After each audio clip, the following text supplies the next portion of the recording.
you so much, Danielle, and thank you so much for organizing this. What Danielle is very politely not saying is that I was a terribly slow about getting her useful materials like photographs, and so she did amazing work to put this together. But anyways, it's so nice to see so many people that I recognize. So thank you for coming to this. As you can tell from the Brideshead Revisited music that has previously been playing, this is going to be an extremely classy lecture about art snobs and what we can learn from them.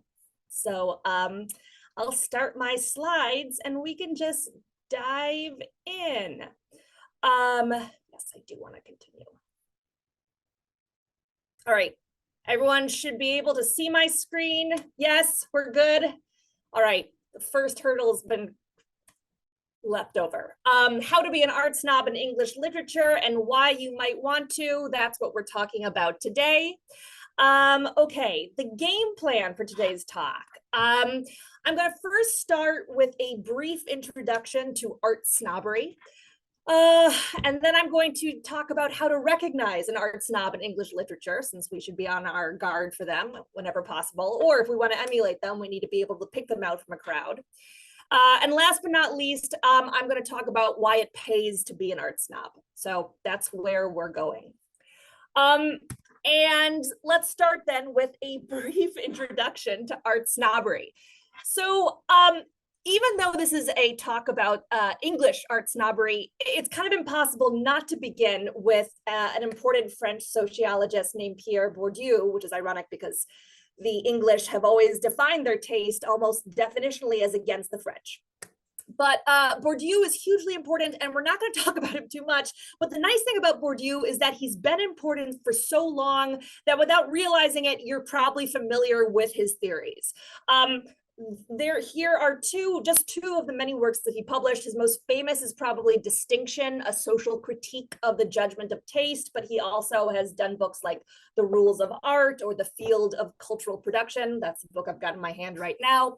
So he's incredibly prolific, and what he's really interested in is kind of human culture and the science behind it, the way in which we think and the way in which we use culture to kind of telegraph who we are and to kind of signpost our position in the world and in society. And so a quotation I particularly like from Bourdieu is this idea of, is the following: taste classifies, and it classifies the classifier, which is to say that you, when you are an art snob or just a person in the world, are making claims about yourself just based on the objects that you acquire, the things that you put on your body, the way in which you choose to perform your taste. And of course, in that way, people can classify you as well. It defines who you are. So Bourdieu would be a person who would argue that taste is first and foremost, or art is first and foremost about the performance of taste. It's about demonstrating where you are in kind of a cultural hierarchy, and there fundamentally isn't such a thing as kind of a pure appreciation or love of an art object. You can't take that away from kind of the complex network of kind of codes and cultural signifiers in which an art object sits. And here's kind of a kind of key passage from Distinction, which I'm going to read to you now. A work of art has meaning and interest only for someone who possesses the cultural competence, that is, the code into which it is encoded. A beholder who lacks the specific code feels lost in the chaos of sounds and rhythms, colors and lines, without rhyme and reason. Thus, the encounter with the work of art is not love at first sight, as is generally supposed, and the act of empathy, Einfühlung, which is the art lover's pleasure, presupposes an act of cognition, a decoding operation, which implies the implementation of a cognitive acquirement, a cultural code. You might also notice that there's a certain repetitiveness to Bourdieu's writing and logic. But that's a kind of a great kind of snapshot of what Bourdieu's work is like. And something that we might want to think about at the end of this talk is if we buy the claim that this idea of love at first sight with an art object, this kind of visceral kind of reaction you have to a thing, can exist outside kind of the world of cultural hierarchy, a complex network of signs and symbols. Or if there's something, or if we can kind of re-import an idea of love back into the act effective art snobbery? So that's a question I want to kind of raise and have us kind of have hanging over our heads for this talk. But I also want to talk about the way in which in the 18th century, these kind of Bourdieuian ideas of art's value as a means of demonstrating one's position in the world and one's comprehension of kind of a nuanced social code became increasingly in vogue in the United Kingdom. And let's also just note that England is an interesting country when it comes to art. Traditionally, it's always been thought that the English are incredibly behind the times when it comes to art. It's always been kind of thought, they're good at books, they're good at the words, they're not so good at the painting of the things or even the collecting of the things. Just for context, the French founded their Royal Academy in 1648. Britain didn't open its until 1768. That's more than 100 years later. But the 18th century is a period of amazing economic boom for the United Kingdom. And it's a period when people really want to flex their muscles when it comes to kind of showing who they are on the social scene. And art is an incredibly useful means of doing that. And so social snobbery really becomes a value, a performance that increasingly people are invested in, especially if you belong to the elite upper classes. And so the slide that we're looking at right now on the left-hand side, you'll see is a engraving by Thomas Rowlandson and Augustus Pugin. One would go on to design the Houses of Parliament. The other is an incredibly well-known and prolific artist and engraver. But it's a scene from Somerset House, which was really the original location of the Royal Academy. And you can see that people are milling about with all this beautiful art hanging on the wall. And it's just it's a very much a place to see and be seen. And that's really important. There's kind of a newfound kind of investment in investing in art as a way of really flexing, showcasing who you are as a social flex. Of course, then if we're talking about art snobs, we need to acknowledge that it's Britain's maritime power, which is really the wind in the art snobs' sails. The thing that in many cases you are showing off, if you are an art snob, is your money, is your place in the world, your place in the social hierarchy, and Britain's place in the world hegemony, which is also itself a hierarchy, was really going up in the 18th century. Largely, again, because of a boom in trade, a kind of increased commitment to empire, and so again, there's more people buying art all over the place. Yes, as I've said, there's a surge of interest in the fine and decorative arts. And so suddenly there's a lot of new building. There's a lot of travel to foreign countries to attain art objects and also to see what other nations are doing. And there's a new kind of investment, enthusiasm for design. So the painting that you're looking at the left-hand side of your screen is this really amazing portrait of a English aristocrat named Francis Bassett. So it's Portrait of Francis Bassett, first Baron de Dunstable and Bassett. I'm showing it to you because it's a great example of a portrait that was done for an aristocrat on the Grand Tour. And that was one of the things that became increasingly prominent during this era in British history for aristocratic young men when they came of age to travel across Europe, first and foremost Italy, and kind of and develop their aesthetic eye, learn to know what was good taste, and buy a lot of things to bring back to their aristocratic mansions. On the left, sorry, I tend to get my left and right mixed up all the time, so that's just a me thing. But if, the right-hand side of the screen, I've chosen kind of two examples of what I'm calling this kind of new kind of boom in the decorative arts and this surge of interest in the fine arts. On the left hand of the right-hand square is a study for a preparatory drawing for a series of glass frames. What's important here is who did this study. It's a guy named Thomas Chippendale. You might have heard of Chippendale because in the years since the 18th century, his name has kind of become synonymous with kind of fine English furniture. And the reason why, interestingly enough, is because Chippendale had the bright idea to publish a directory or a kind of a compendium of his design designs for elite buyers, especially in the United Kingdom, and it sold like gangbusters. And his work became increasingly sought after. And then on the right-hand side, you are looking at a series of designs for Derby House in Grosvenor Square in London, which was done by the Scottish architects Robert and John Adam. John Adam in particular is a really, really important architect working during this period, also in kind of a neoclassical style. The Adam style is very much inspired by the work of antiquity and interest in neoclassical design. But again, what I really want you to take away from all of this is that the English are becoming invested in being art snobs. They're traveling to Europe, specifically Italy, in order to kind of discover the fashions of the times. They're bringing back all those new ideas to England, and they're filling their home with beautiful things. And here's two more examples, because again, this is such a fun time. Like the 18th century is such a fun time for decorative arts, and you can really fall down a lot of rabbit holes if you choose to. For especially like this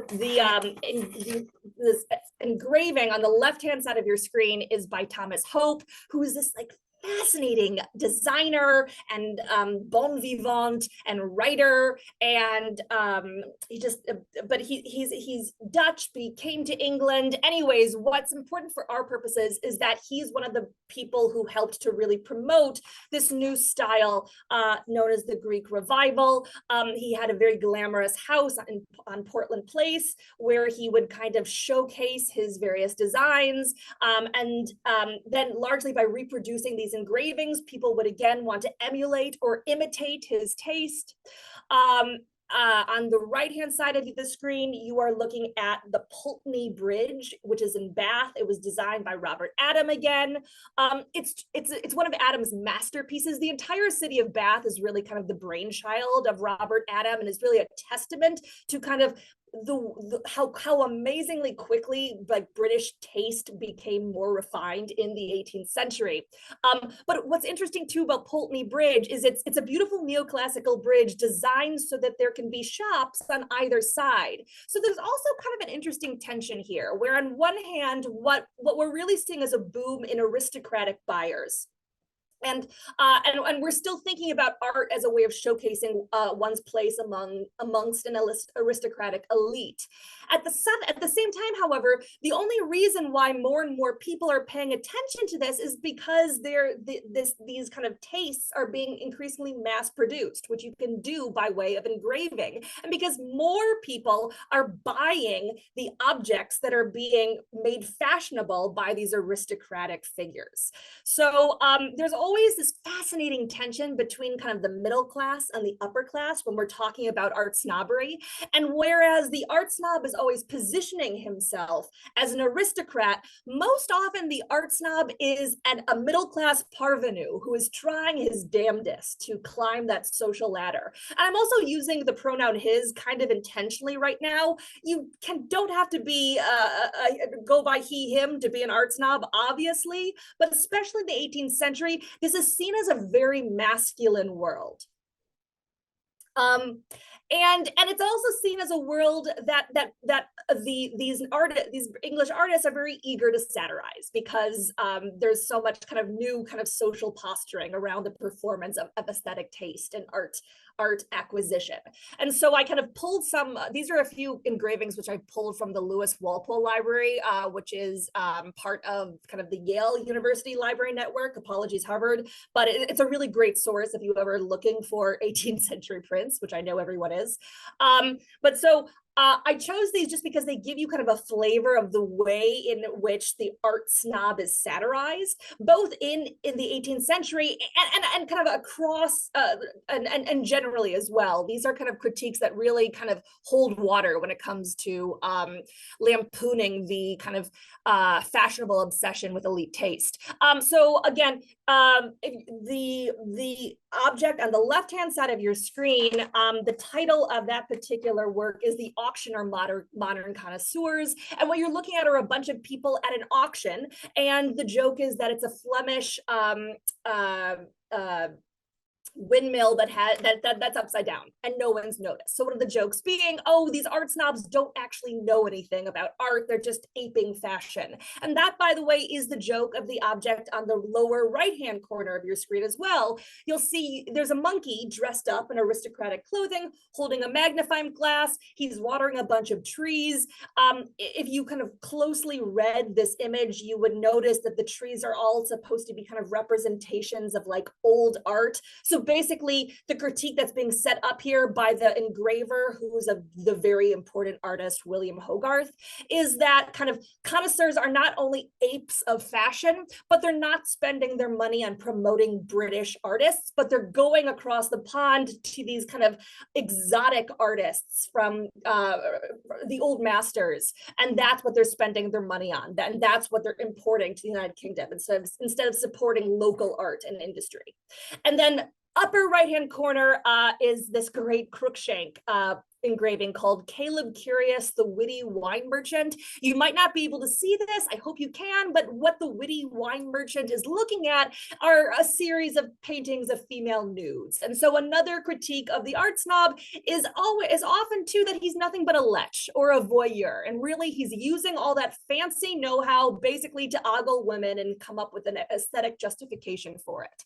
There's actually a double critique going on here too, because Caleb Curious is a witty wine merchant, which means that he's a tradesman. So this is also somebody who is trying to use his elite connoisseurship to rise through social ranks, but he's a parvenu. He doesn't deserve to be there. So there's a funny, so the snobbery is working double time in this particular image, which often happens when we talk about the English art snob. So, okay, that's kind of a very quick introduction to kind of the concept of art snobbery. Let's talk now about ways to recognize an art snob when we see him in English literature. And I should say, because that all of the examples that I'm going to use in this portion of the talk are going to come from texts that I'm teaching this semester. So to those of you who have taken or are currently taking my class, sorry, but this is also shameless promotion for my class, Decadence, Degeneration, Decline. Sign up. All right. And incidentally, we read more than these texts, but these are the 4 texts we're going to be focusing on.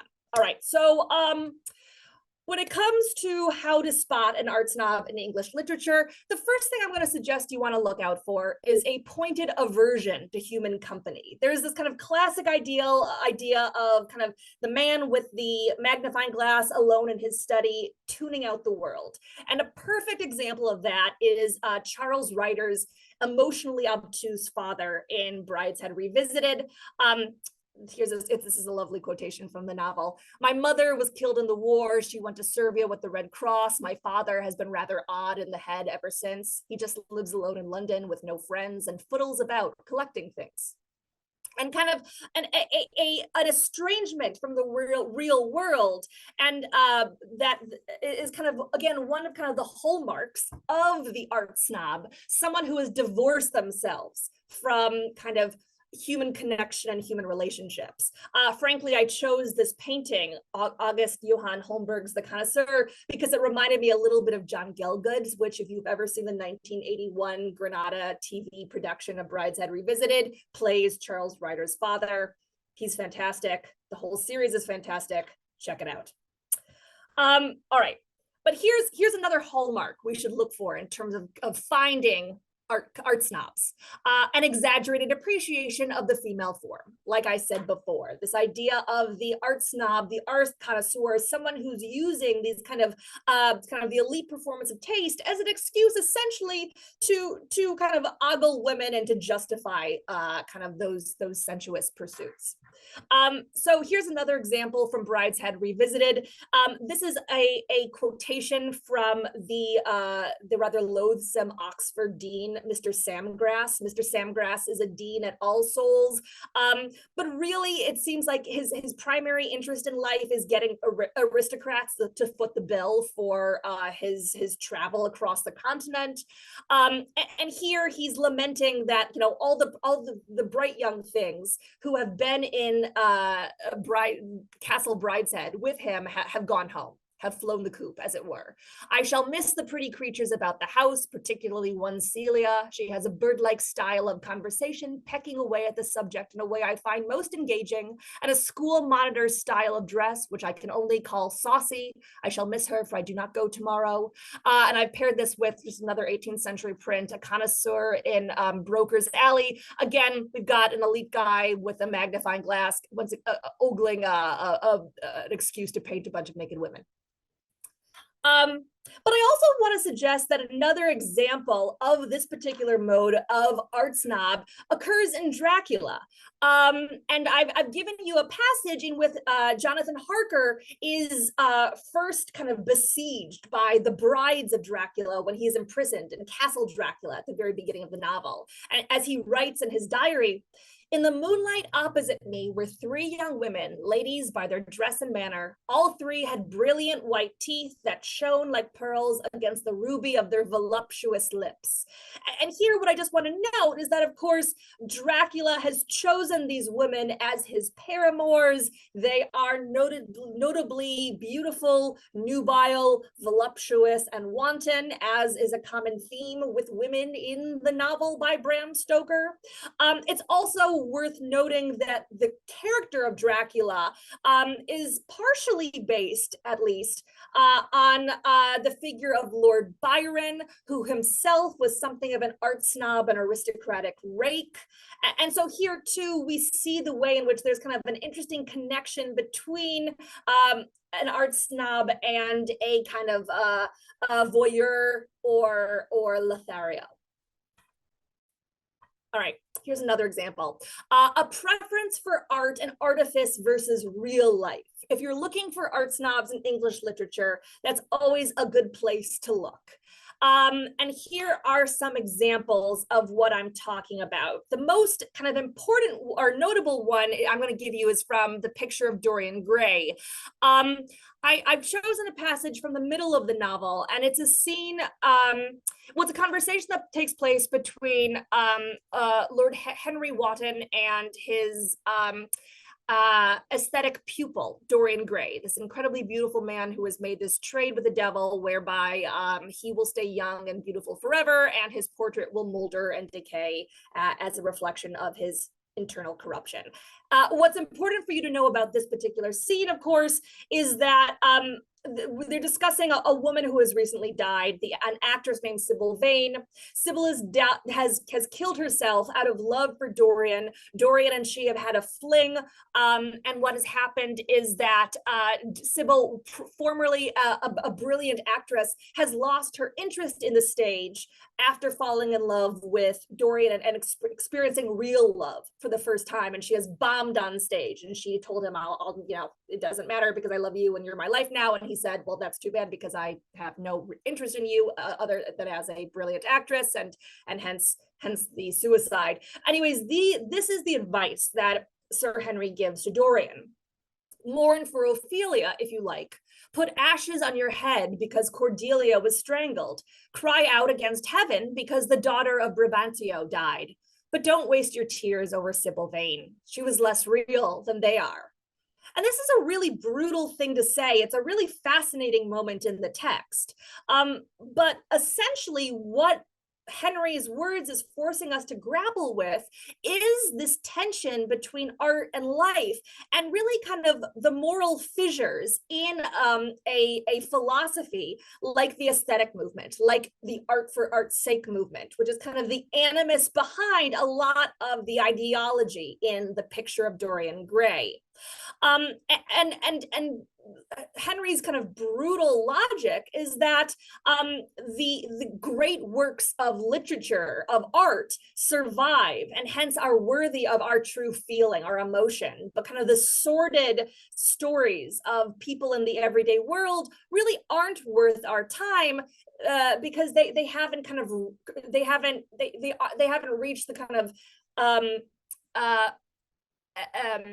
aesthetic brilliance of great art. Of course, we also need to be mindful of the fact that this is a passage of a novel, which is itself a completely contrived work of fiction. And so something else that's really great about Oscar Wilde's own text is the way it forces us constantly to think about the tension between the artificial and the real, and the nature of fiction itself as an artificial construction. So there's a lot going on here. But again, it's a great example of what for many people is one of the biggest problems with the art snob, which is the way in which they, and often he, becomes so invested in the pursuit of the beautiful that they lose interest with kind of the morality and feelings of the wider world and or the real world. The art snob is also defined by a quasi-reverence for material culture. And again, I'm going to use Oscar Wilde for some source material here. So two things I want us to look at on this slide. On the left-hand side of the screen is this fantastic illustration that appeared in Punch, a satirical magazine. And this is an illustration by the artist George du Maurier. It's called the 6-mark teapot. I'm not so sure if you can see the small print, but it says, aesthetic bridegroom. It is quite consummate, is it not? Intense bride responds. It is indeed, oh, Algernon, let us live up to it. And what they're looking at is a beautiful, as again, this 6-mark teapot, this beautiful teapot, and the way in which kind of beautiful everyday objects kind of help us to recognize that that life itself can be a kind of art. It is very much an idea in keeping with the aesthetic movement, which was kind of a movement in the late 19th century that kind of dominated art and literature of the time.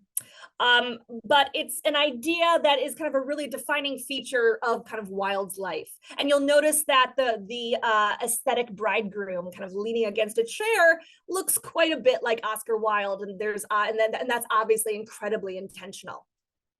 And then on the right-hand side of your screen, you're looking at a quotation from the picture of Dorian Gray again. This is Dorian speaking. Basil, I can't allow you to smoke cigars. You must have a cigarette. A cigarette is the perfect type of a perfect pleasure. It is exquisite, and it leaves one dissatisfied. What more can one want? And so again, there's something kind of interesting here, because on one hand, let's acknowledge that art snobs are generally opposed to mass culture. They don't want what the everyman wants. They want to distinguish themselves in terms of the elitism and refinement of their taste. At the same time, there's something about they're attracted to material culture, especially material culture that has been transmuted into art, because of the way in which it suggests that life itself can be lived as an art. And that, again, is kind of a hallmark of the aesthetic movement during the 19th century. Another feature of spotting an art snob in the wild is a heightened appreciation of food and wine, and the capacity to use what other people like to spot a fake. And to give you an example of that, I chose a passage from Brideshead Revisited, which I'm going to read partially because I just so enjoy reading out loud Evelyn Waugh. The soul was so simple and unobtrusive that Rex failed to notice it. We ate to the music of the press, the crunch of the bones, the drip of blood and marrow, the tap of the spoon basting the thin slices of breast. There was a pause here of a quarter of an hour while I drank the first glass of the Clos de Bez and Rex smoked his first cigarette.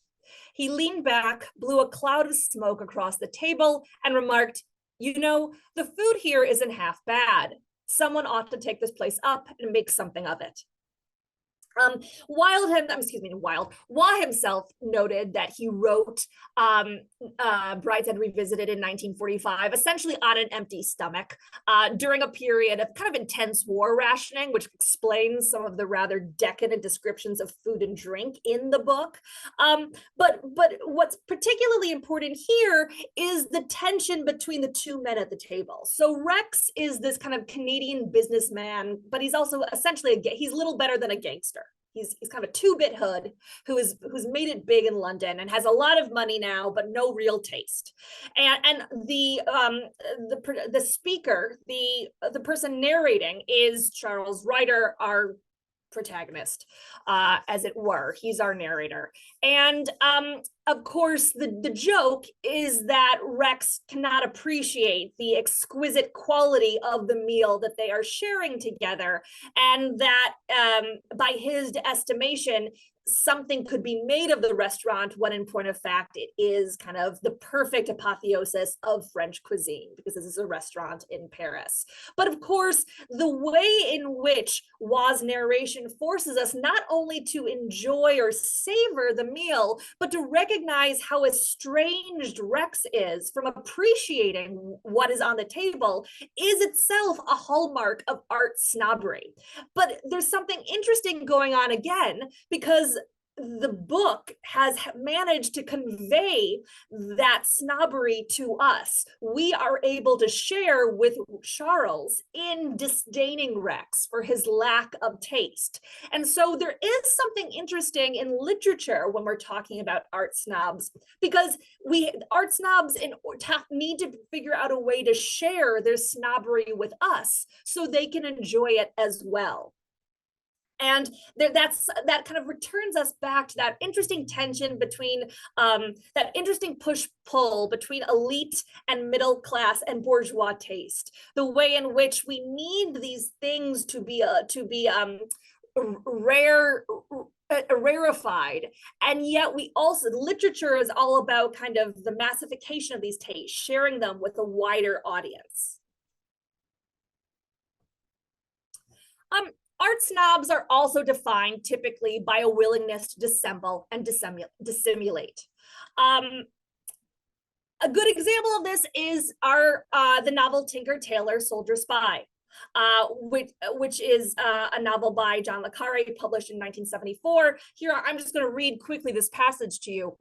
Secret services and their customers are like anyone else, I'm afraid. They value most what costs most, and Merlin costs a fortune. Ever bought a fake picture? Sorry, there's a typo in there. I sold a couple once, said Toby with a flashy, nervous smile, but no one laughed. The more you pay for it, the less inclined you are to doubt it. Silly, but there we are. And I should have said, this is a conversation taking place between the novel's protagonist, who is a retired spy, well, retired sort of generous. He's been forced out of his job in British Secret Service. And someone who's currently working there named Toby Esterhazy. So I chose this quotation for a number of reasons. Number one, it's a great reminder of what is actually a common assumption about art snobs when they are also art dealers. And it is that they are involved, that for all that they are using their taste to perform their kind of elite discernment, there's something shady about them. They're not necessarily above board dealers. They're not gentlemen. They're using their taste to make a profit. In the world of connoisseurship, which is about kind of the ability to kind of perform taste and to determine an object's quality and value, the figure of the connoisseur has always had this weird kind of push-pull relationship with aristocracy for this very reason. Because the connoisseur, on one hand, is all about kind of building on kind of these elite discernments that date all the way back to the kind of 18th century English art snob. Yet at the same time, their job is to be a professional kind of art appraiser. And there's always a assumption that being a professional somehow disallows them from this kind of elite world of privilege. There's something shady, there's something not too trustworthy about them. Of course, for Tinker Tailor Soldier Spy, this is doubly true because everyone in this book is a spy. So you shouldn't trust any of them. Just generally, they all lead double lives. They all, just as a matter of course, assume someone is following them. So their lives are defined by kind of normal paranoia. And then on top of that, Tinker Tailor Soldier Spy is a novel about finding a mole or traitor at the heart of the British Secret Service. So here too, we're talking about someone who is all about kind of dissimulation and imitation. And so the fact, again, that this is a conversation that's being carried out in the realm of the art world is interesting, because it's helping us see the way in which kind of art snobbery, or the way in which, and the art snob's ability to kind of manipulate elite codes, is very akin to what the a spy in the Secret Service does as well. And it also helps us see how the art snob is someone whose skills are not dissimilar to an elite connoisseur. And so, of course, that kind of leads into our next trait that we should look out for when looking in books for art snobs, and that is a tendency to lead a double life. Tinker, Tailor, Soldier, Spy kind of gives us, again, a great example of this, because it's a book about a mole. The mole in question is, I'm so sorry for those of you in my class who have not finished the book yet, but the mole is Bill Hayden. Bill Hayden, who interestingly is himself an art snob. Bill Hayden is this very kind of glamorous, romantic spy who kind of honed his craft in the 30s, back when men were men. But more importantly, Bill's an artist, and he has a very kind of finely tuned eye. At the very beginning of the novel, he sees a painting he likes in Smiley's home, and he notes that he would like to buy it from Smiley if Smiley was ever willing to sell it. And of course, Smiley too, in his retirement, is an art snob. He stares at he becomes enmeshed in the world of German paintings and engravings all day. Anyways, this particular quotation is interesting because it's a great callback to another friend of ours, Dorian Gray. This is a scene that takes place in the offices of the circus, which is what they call the British Secret Service. And one of the characters, and so this is a description of Bill. Here's Bill, said Lauder, very pleased to have his prognostication so promptly confirmed. In a strip of light as he entered it, Guillaume, this is Peter Guillaume, another kind of spy character in the book. Peter Guillaume noticed the queer color of Hayden's cheeks, a blushing red, daubed high on the bones, but deep, made up of tiny broken veins. It gave him, thought Guillaume in his heightened state of nervousness, a slightly Dorian Gray look. And so this is long before Bill is outed as the mole at the heart of the circus. But already, Le Carré is trying to kind of warn us to beware of Bill, specifically because, like Dorian Gray, he's living a double life. Or he's living a double life that's even more double than the normal double life that any spy working in two worlds normally performs. And of course, Dorian Gray is another perfect example of the art snob as the liver of a double life, because Dorian Gray, over the course of the novel, remakes himself into the ultimate connoisseur, the ultimate aesthete, the ultimate art snob, and his entire being is defined by this duality, by the corrupted painting he keeps in his attic, which is juxtaposed against his kind of youthful visage, and the fact that when people look at him, they literally assume he could do no wrong because he is so beautiful, because he reminds them of all that is pure and good about youth and the world. And so here's kind of a wonderful passage that kind of reminds us of all that. He grew more and more enamored of his own beauty, more and more interested in the corruption of his own soul. He would examine with minute care, and sometimes with a monstrous and terrible delight, the hideous lines that seared the wrinkled forehead or crawled around the heavy, sensual mouth, wondering sometimes which were the most horrible, the signs of sin or the signs of age. And again, there's that what's really interesting too about this passage is that we've got an art snob assessing himself. He is also the object of observation, or under what Dorian is kind of performing an act of connoisseurship on his own kind of rotting soul. And what he's reveling in is this duality, in the way in which his exterior does not match his interior. Of course, the assumption that one should be akin to the other is a very Victorian way of thinking about the self, but maybe that's a matter for another conversation. What I want you to kind of pay attention to right now is that, again, as we've been talking about the art snob, we began with these kind of minor sins, you know, a habit of kind of divorcing oneself from the world, a tendency to kind of lasciviously ogle women, and increasingly we've kind of slowly, step by step, recognized that art snobs are also guilty of kind of dissimulation, duality, and in fact, and here's my last kind of point, a fascination with criminality, hedonism, and pleasure. The art snobs are often kind of rabid for new sensory experiences. That's certainly the true for Dorian Gray. And here's again a description of the way in which Dorian's aesthetic tastes become kind of amplified over the course of the novel. There were moments indeed when, lying sleepless in his own delicately scented chamber, or in the sordid room of the little ill-famed tavern near the docks, which under an assumed name it was his habit to frequent, he would think of the ruin he had brought upon his soul. But moments such as these were rare. That curiosity about life which Lord Henry had first stirred in him as they sat together in the garden of their friend seemed to increase with gratification. The more he knew, the more he desired to know. He had mad hungers that grew more and more, more ravenous as he fed them.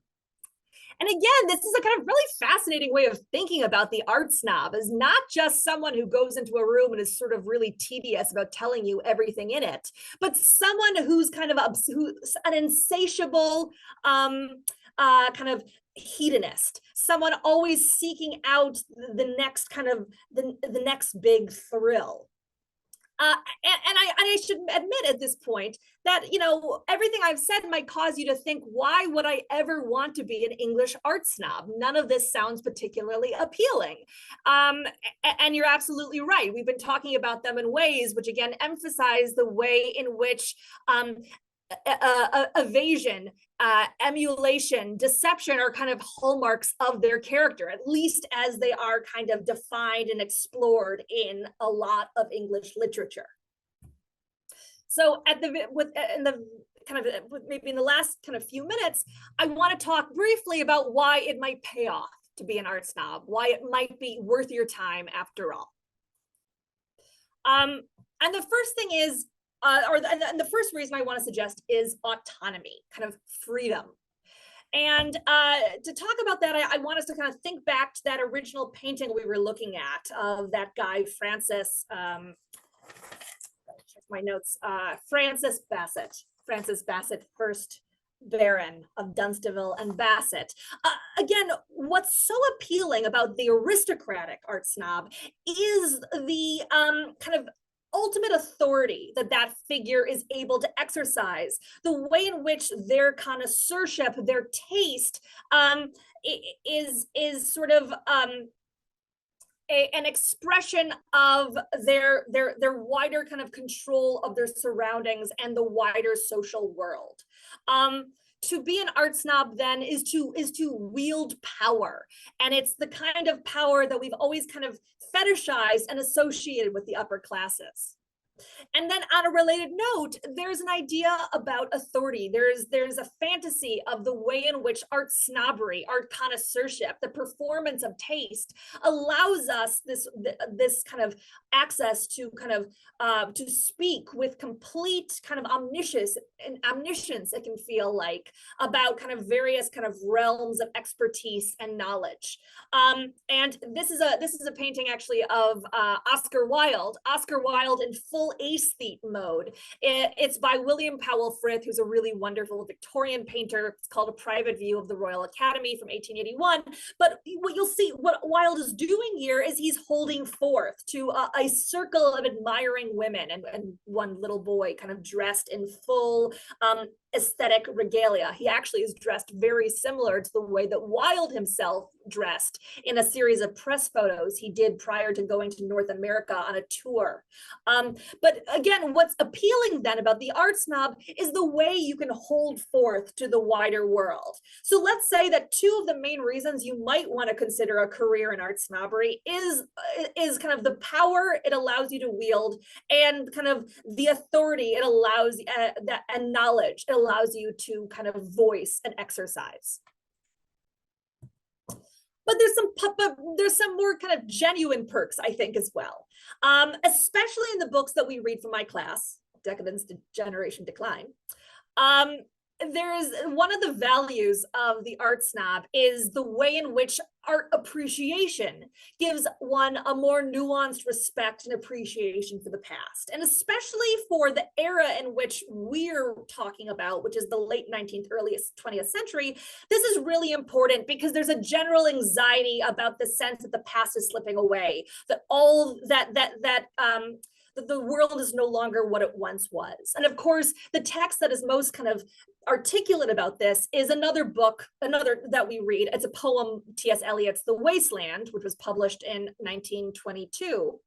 But The Wasteland, we could argue, is really all about art snobbery. What it really is a text crammed with literary allusions, aesthetic allusions, cultural, historical allusions, and it's really hard to get through. But over time, what you begin to see is it's a poem that is really using all of these references. It uses its elusiveness to sort of mourn the destruction of a European community that has been essentially destroyed by the First World War. And at the very end of the poem, Eliot writes this really important line: "These fragments I have shored up against my ruins." And it's the idea that only by collecting all these references from other literary works, aesthetic works, cultural works, can we begin to kind of stay in touch with the past? Can we stay in touch with our heritage?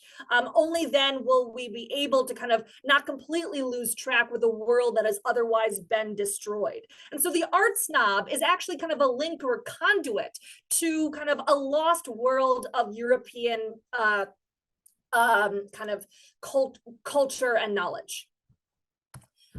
And of course, we can take this one step further, because there's also a way in which the art snob is a conduit to really kind of fetishizing Englishness itself and talking about the way in which we're going to revel in the lost world of English privilege. Again, we opened this talk with a conversation about kind of an introduction to art snobbery that was all about the English 18th century. And especially in Brideshead Revisited, that's really what the text's main art snob, Charles Ryder, is doing. He's really lamenting, eulogizing the English country house, Brideshead, as the ultimate symbol of a way of life that has been imperiled and will ultimately be destroyed by grubby modernity. And it's Charles's taste, his ability to appreciate that building and what it represents, which is kind of the gift of the art snob to all of us, that he can also help us appreciate what is soon to be a vanished past. And so, a more generous reading of the art snob then might be that really we try to kind of learn these skills to be better human beings, not worse ones. Actually, what we're trying to become is to feel more keenly, more finely, more warmly, more wholly, more humanely, to actually kind of love. And so, of course, to respond to kind of the Bourdieuian reading of art snobbery at the beginning of the text, the counter argument might be that in point of fact, we're not trying to divorce ourselves from kind of the great dross of humanity, but actually kind of aesthetic refinement, aesthetic appreciation is the only way that humans have to put us in touch with one another and to really kind of commune and connect. You may not completely buy that reading, but at least it's another one to consider.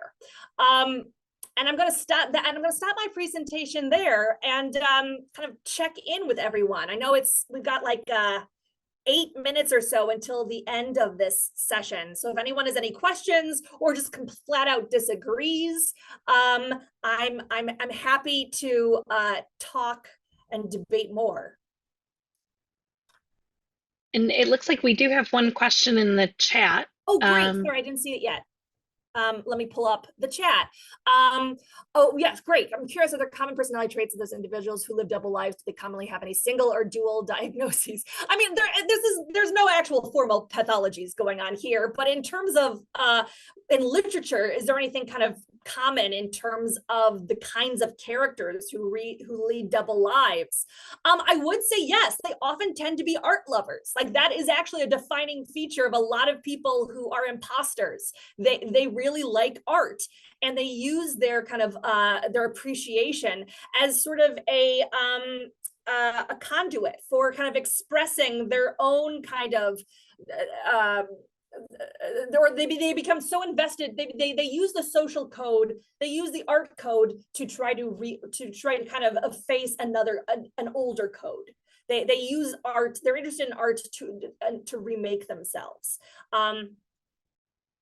I would say that's kind of like a common feature. And, you know, it's interesting too, it's also a common feature of detectives. If you think back to like detective fiction, something that's kind of a common feature is that most great detectives are art snobs or have kind of an elite sense of taste. Whether you're talking about like Hercule Poirot, who's like a deeply fastidious connoisseur, and just kind of like a dandy who, you know, dresses kind of ridiculously but very beautifully, or Lord Peter Wimsey and the Lord Peter Wimsey mysteries is himself a connoisseur. The very first detective in English fiction is a character in The Moonstone who collects flowers and is a flower connoisseur. So it's interesting. Kind of a capacity to appreciate the aesthetic is also for the there's always been kind of an understanding of the way in which art is another mode of deduction, and so characters who make their living by deducing, or who make their living by way of kind of knowledge work are attracted to the world of art snobbery. Great. Modern examples you find interesting that fit the art snob archetype. Yeah, so many. So many, even though really they often tend to be an extension. I've been really actually interested, if we kind of talk to kind of shift mode slightly, if in the in Succession, the HBO series, when that show first came out, a lot of the promotional materials for it was all was like grand manner paintings, you know, like beautiful oil paintings from like the 18th and 19th century. There were often like history paintings of like, you know, gorgeous horses kind of rearing on two legs that looked like they belonged in a museum. But I think there's something interesting there about the way in which kind of a lot of these TV shows that are all about kind of privileged people behaving really, really badly, are all about them kind of both acknowledging that they live in a deeply coded world and trying to kind of push back and challenge those codes, but also use those codes to their own benefit. And so like all the siblings on Succession really do try to express themselves in terms of their tastes, and kind of use kind of the objects they collect, the beautiful objects they wear, because they have really great clothes on that show, to sort of signpost who they are and who they want to be, which is typical of all of us, of course, but it is particularly interesting because there's so many shows right now about kind of the upper classes and elite as a kind of a deeply coded world. And then there's a question, were these texts in conversation with another, or did these motifs commonly develop more organically? Yeah, great question. So I should say, I've just, in my class, I chose the readings really because they're good examples of the stuff I was interested in, which is decline and Decadence and Degeneration. And they're fun books that are, you know, fun to read, quite frankly. So some of them are in conversation with each other. Evelyn Waugh's Brideshead Revisited, for example, is deeply aware of the picture of Dorian Gray. And I guess, you know, Tinker Tailor Soldier Spy has that. These are all books that were so popular that the authors would be aware of each other. But these are also values, the concept of the art snob, the kind of the way in which we can use kind of these kind of aesthetic figures to kind of make claims about kind of what we value in the world. That does kind of organically evolve over time as kind of art tastes begin to change. Oh, great question, Kristen. When do counter snobs come into English literature? Is there a time when outsider art or bohemian art emerging from lower classes becomes a mark of snobbery? Kristen, I think that you're in a better position to tell us about this than I am, since you're writing about Thatcher and punk for your paper. So I would say I don't think I'm the expert on that, but I think you're absolutely. I think the answer is yes. And but to sort of avoid the question, I would so I would say actually that outsider art or bohemian art has always had a place in the art world.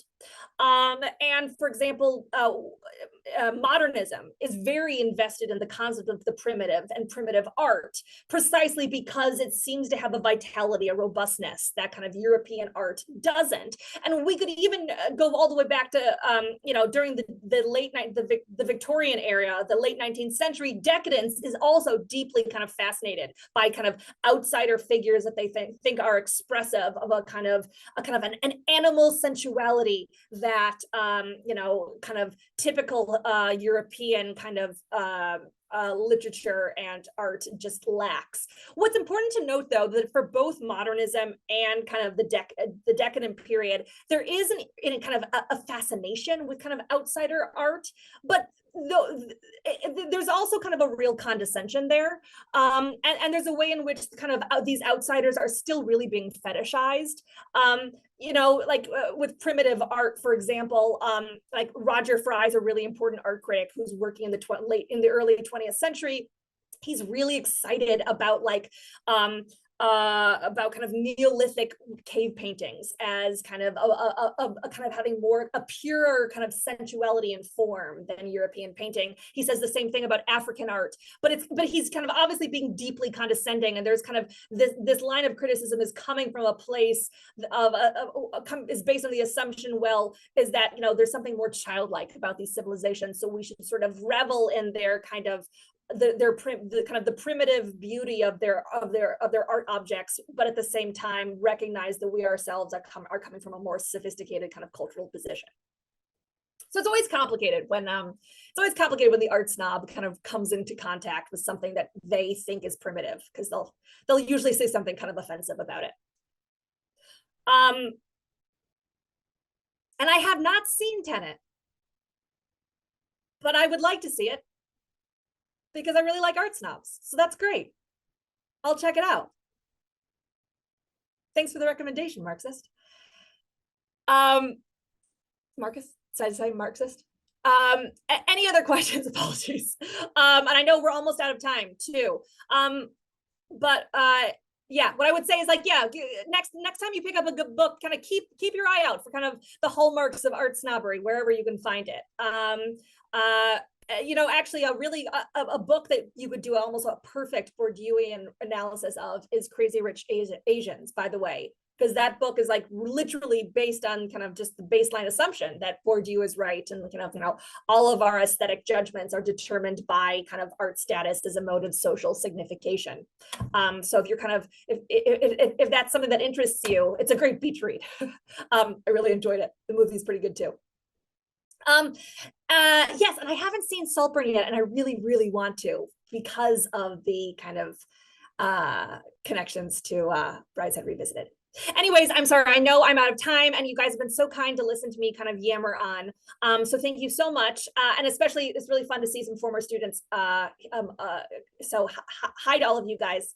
Miss you. And thanks so much for showing up. Sorry, I'll pass the baton back to Danielle for closing remarks, or if those exist.